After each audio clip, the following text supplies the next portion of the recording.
In today's video, I'm going to teach you how to resize elements with ease within your design project. Whether you're working with an image, video, or a simple div, getting the size just right can have a big impact on the overall look and functionality of your layout. So let's dive in and explore these steps together. To start off, you'll want to select the specific element you intend to resize. This could be an image, a video, or even a div block. Selecting the element ensures that the changes you are about to make will apply directly to it. You can usually select an element by clicking on it directly within your project window, ensuring it's highlighted or has that familiar border that indicates its selected state. Once you have your element selected, direct your attention to the right side of the designer, where you'll find the Style panel. It's here where most of your element-related adjustments will be made. If the Style panel isn't already visible, you'll want to open it up. This panel is crucial because it contains all the properties and settings that control how your element appears on screen. Now, within the Style panel, you'll need to locate the aspect ratio property. The aspect ratio controls the proportional relationship between the width and height of your element.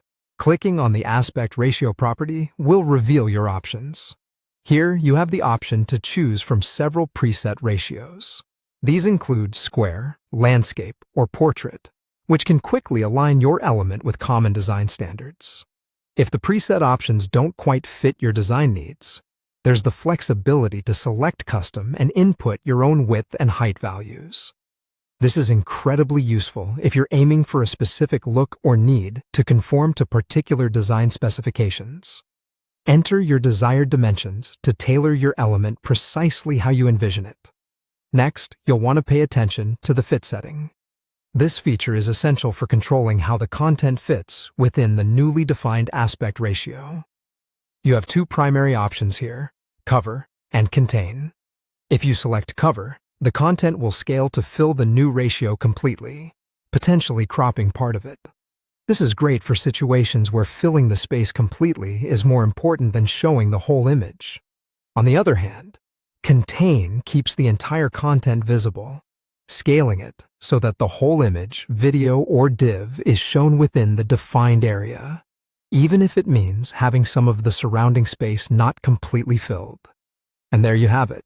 By following these steps, you can resize your design elements effectively, giving you control over their appearance and how they fit into your overall layout. Make sure to explore these settings with other elements in your project to see how they transform your design. Thank you for watching, and happy designing.